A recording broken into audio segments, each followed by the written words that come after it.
João Paulo sempre foi visto como um jovem fora do comum.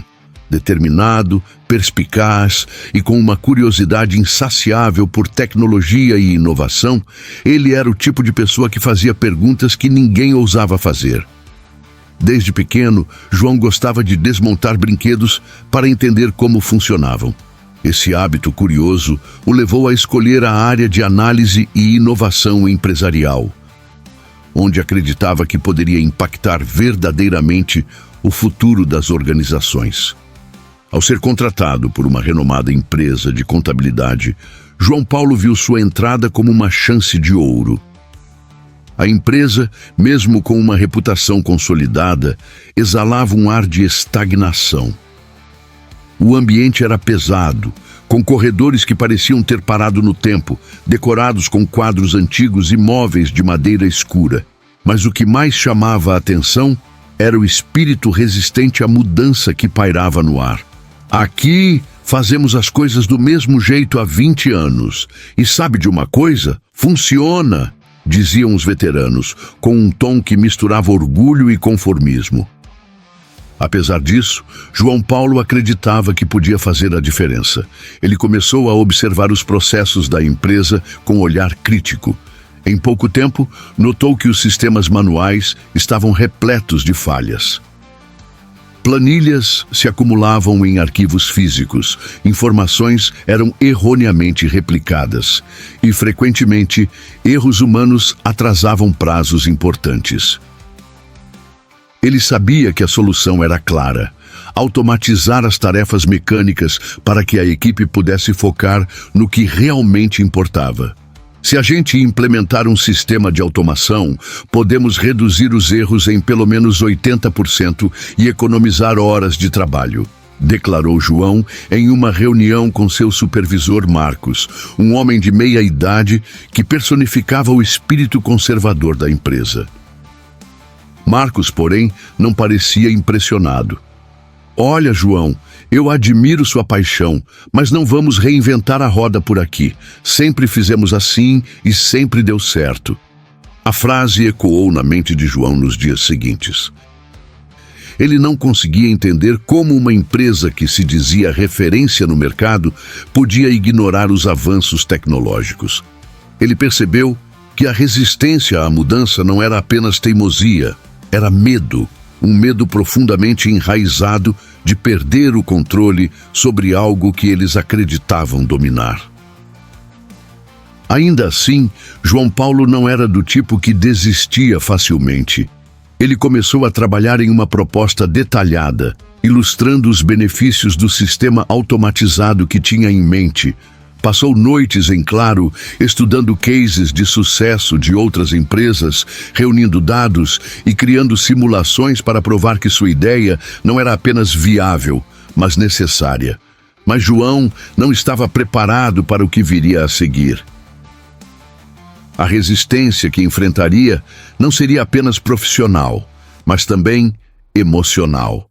Seus ideais seriam testados de formas que ele jamais imaginou. O entusiasmo de João Paulo por sua ideia inovadora começou a se transformar em frustração à medida que ele enfrentava barreiras em todos os lados. Sua proposta detalhada, que incluía gráficos, estudos de caso e até projeções financeiras, foi recebida com olhares apáticos em uma reunião de equipe. Marcos, sempre com sua postura rígida e expressão de desdém, tomou a palavra logo após a apresentação. João, você realmente fez um bom trabalho aqui, mas isso não é pra gente. Implementar um sistema como esse custa caro, consome tempo e, para ser franco, quem garante que vai funcionar? Além disso, nossos clientes estão satisfeitos com o que temos. Não precisamos dessa complicação. As palavras de Marcos foram um golpe para João. Ele não sabia o que era mais frustrante: a rejeição da sua ideia ou o fato de que ninguém parecia enxergar o que ele via tão claramente. Após a reunião, ele tentou argumentar diretamente com Marcos no corredor. Marcos, com todo o respeito, os custos iniciais seriam recuperados em menos de 2 anos. E temos concorrentes que já estão implementando esse tipo de sistema. Se não acompanharmos, vamos ficar para trás. Marcos suspirou, visivelmente impaciente. João, você é jovem.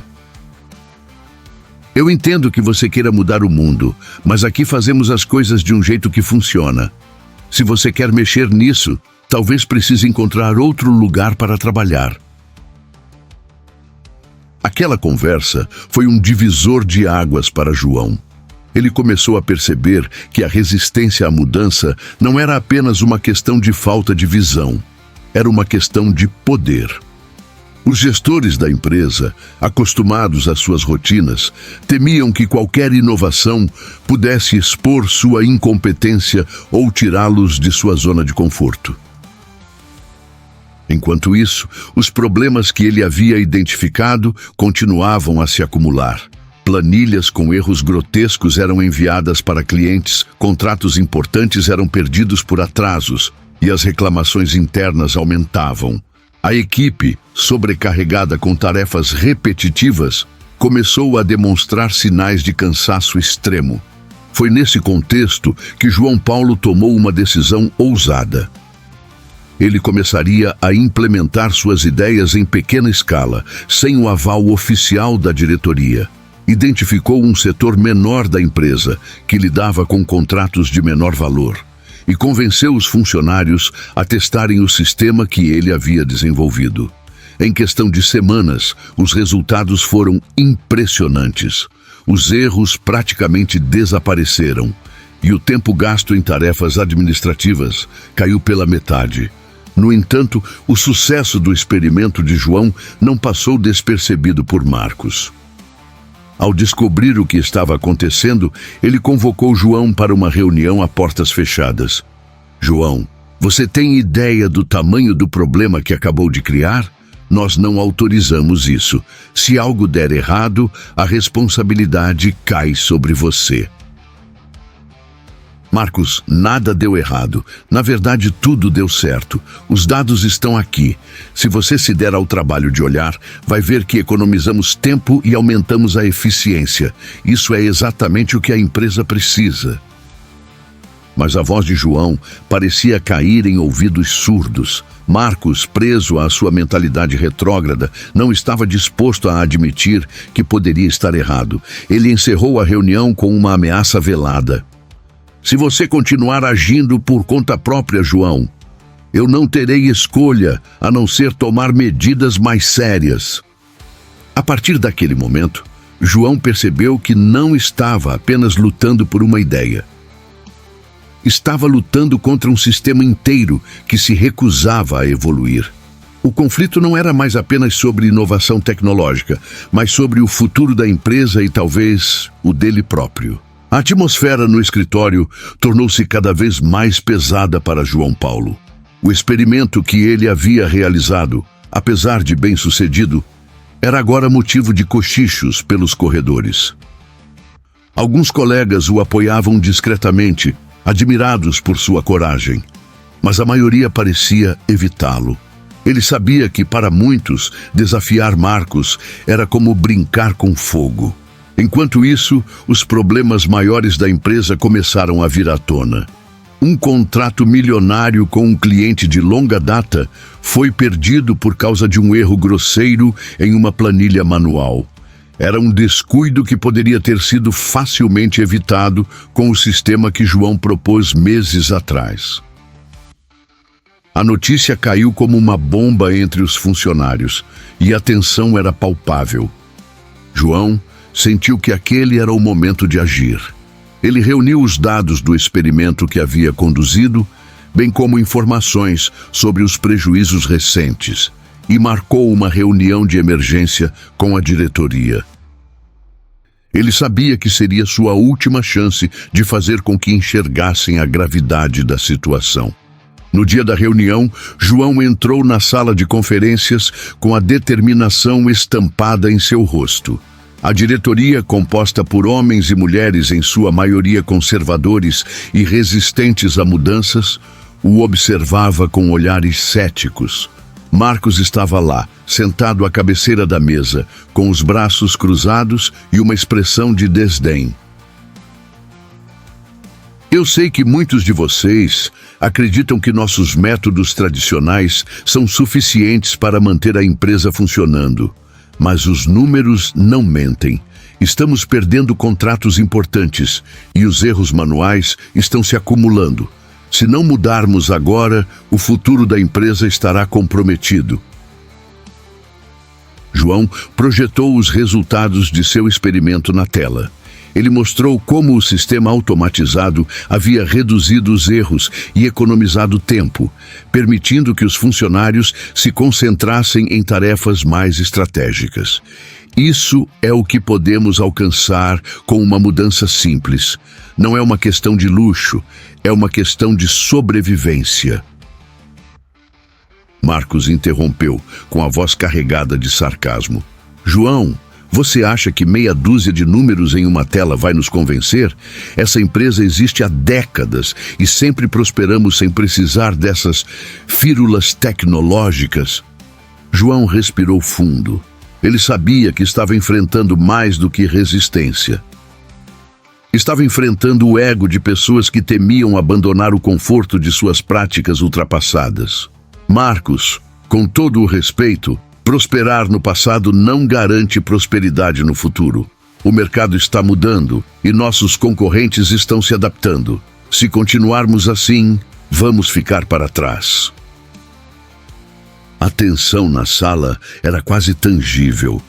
Alguns diretores pareciam considerar as palavras de João, mas Marcos, inflexível, encerrou a reunião abruptamente. Chega! Não vamos arriscar o que construímos por causa de uma ideia imatura. Essa reunião acabou.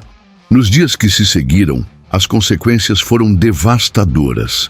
A empresa perdeu mais 2 contratos importantes e rumores começaram a circular de que clientes insatisfeitos estavam migrando para concorrentes mais modernos.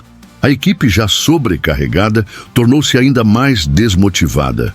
João, por outro lado, sentia-se impotente. Ele havia dado tudo de si para tentar salvar a empresa, mas sua voz continuava sendo ignorada. Foi então que ele descobriu algo que mudaria tudo.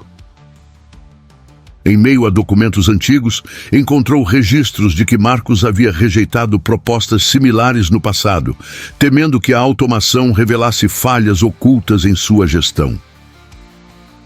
A revelação deixou João dividido. Ele poderia expor Marcos e tentar forçar uma mudança, mas isso provavelmente custaria seu emprego. Por outro lado, se permanecesse em silêncio, estaria condenando a empresa ao fracasso. Era uma escolha que o colocava em um dilema ético profundo: lutar por sua visão ou aceitar que havia limites para o que podia fazer. Naquela noite, enquanto olhava para a vista da cidade iluminada de sua janela, João percebeu que estava prestes a tomar a decisão mais difícil de sua carreira. A decisão de João Paulo não veio facilmente. Ele passou noites em claro, ponderando sobre as consequências de cada escolha. Expor Marcos significaria arriscar não apenas seu emprego, mas também sua reputação em um mercado onde as conexões eram essenciais. Porém, ignorar o que sabia seria o mesmo que se tornar cúmplice da queda inevitável da empresa. Na manhã seguinte, João entrou no escritório com um propósito claro. Ele sabia que não poderia salvar a empresa sozinho, mas ainda acreditava que poderia fazer a diferença, mesmo que isso significasse sacrificar sua posição. Decidido a agir, ele reuniu todos os dados, incluindo os registros que comprometiam Marcos, e marcou uma reunião com um dos diretores mais influentes e respeitados da empresa, Cláudia, uma mulher conhecida por sua postura ética e visão estratégica.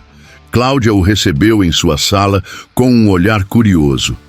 João, o que é tão urgente que você precisou me procurar diretamente? João respirou fundo. Cláudia, eu preciso que você veja isso. É sobre o futuro da empresa e sobre decisões que estão sendo tomadas por razões que não são do interesse de todos. Ele apresentou os documentos, explicando como Marcos havia deliberadamente bloqueado iniciativas que poderiam ter modernizado a empresa. Tudo para esconder suas próprias falhas. Cláudia escutou atentamente, sem interrompê-lo, mas sua expressão se tornou cada vez mais séria. Isso é grave, João, muito grave. Mas você entende que, ao trazer isso à tona, está colocando sua carreira em risco, certo? Marcos não vai aceitar isso passivamente. Eu sei, Cláudia, mas não posso continuar vendo a empresa afundar sem fazer nada. Se isso significa perder meu emprego, que seja. O que importa é que a empresa tenha uma chance de sobreviver. Cláudia ficou em silêncio por alguns segundos, avaliando a situação. Por fim, ela se levantou e disse: "Deixe isso comigo. Vou levar essa questão ao conselho. Mas preciso que você confie em mim e deixe que eu lide com isso a partir daqui." Os dias seguintes foram marcados por uma tensão quase insuportável.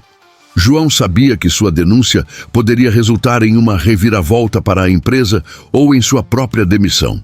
Ele evitava cruzar com Marcos nos corredores e concentrava-se em seu trabalho, tentando manter a cabeça erguida. Finalmente, em uma sexta-feira à tarde, Cláudia o chamou novamente à sua sala. "João, o conselho tomou conhecimento das informações que você apresentou. Marcos foi confrontado e não conseguiu justificar suas decisões. Ele será afastado de suas funções. E mais, o conselho decidiu que é hora de implementar mudanças profundas na empresa, começando pelas suas ideias de automação." A notícia foi um alívio, mas também trouxe um peso para João. Ele havia conseguido o que queria, mas a que custo? A saída de Marcos provocou um terremoto interno. Muitos funcionários leais ao antigo gestor passaram a olhar para João com desconfiança. Ele sabia que, para muitos, ele era o traidor que havia derrubado um dos pilares da empresa. Mesmo assim, João não se deixou abater. Ele mergulhou de cabeça na implementação do sistema automatizado, garantindo que cada setor fosse treinado e preparado para a transição. O processo foi longo e cheio de desafios, mas os resultados começaram a aparecer rapidamente. Os erros diminuíram drasticamente, os prazos foram cumpridos com eficiência e, aos poucos, os clientes começaram a notar a diferença. No entanto, o impacto maior foi interno. A equipe, antes sobrecarregada e desmotivada, começou a se adaptar à nova realidade. Com menos tarefas repetitivas, os funcionários puderam se concentrar em atividades mais estratégicas e criativas. A resistência inicial deu lugar a um sentimento de renovação, e João começou a conquistar a confiança de muitos colegas. Apesar do sucesso, João sabia que seu tempo na empresa estava chegando ao fim. Ele havia cumprido seu papel, mas as cicatrizes da batalha ainda estavam presentes. Decidiu que era hora de seguir em frente, levando consigo as lições que havia aprendido. Antes de sair, Cláudia o chamou para uma última conversa. "João, o que você fez aqui não foi só salvar a empresa. Foi mostrar que coragem e visão podem superar até as barreiras mais difíceis. Espero que você continue fazendo isso, onde quer que vá." João deixou o escritório naquele dia, com um misto de alívio e tristeza. Ele havia enfrentado desafios que testaram não apenas sua habilidade profissional, mas também sua integridade pessoal. E no final, havia aprendido que, às vezes, a vitória vem com um preço. E então vejo João Paulo, aquele jovem idealista que acreditava poder mudar o mundo com uma ideia e um plano bem estruturado. E, de certa forma, ele conseguiu. Mas o aprendizado mais difícil que tive, sim, porque agora falo como ele, com a clareza que o tempo traz, foi entender que na vida as maiores batalhas não são travadas contra sistemas ou pessoas, mas dentro de nós mesmos.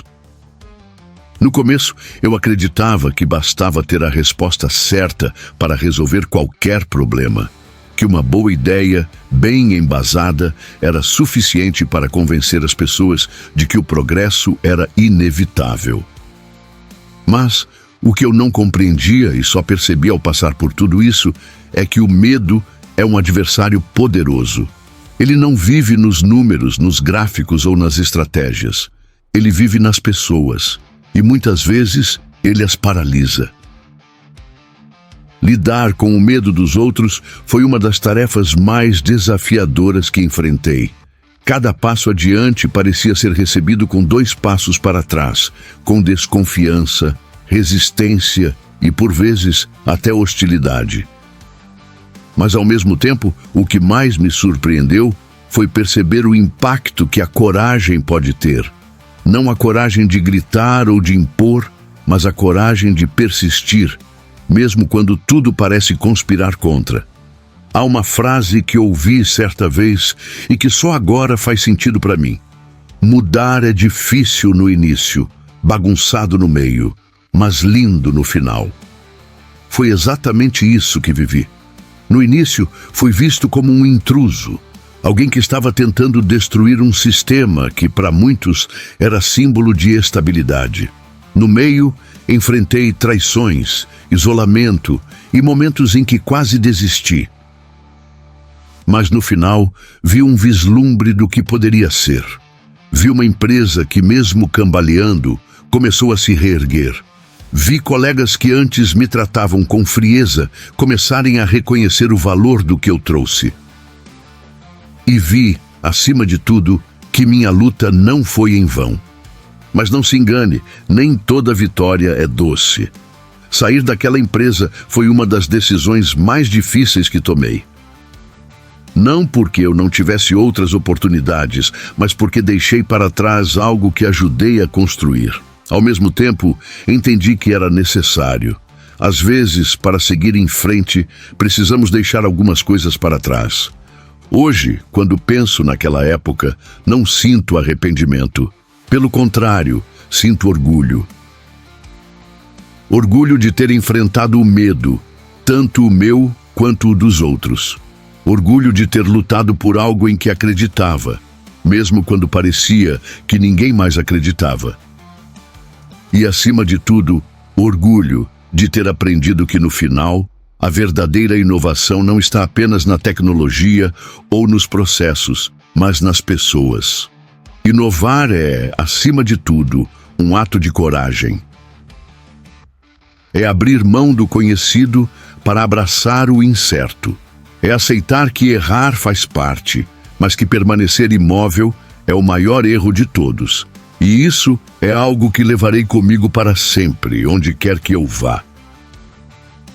Obrigado por chegar até aqui no fim de mais um episódio do canal Fatos Inesperados.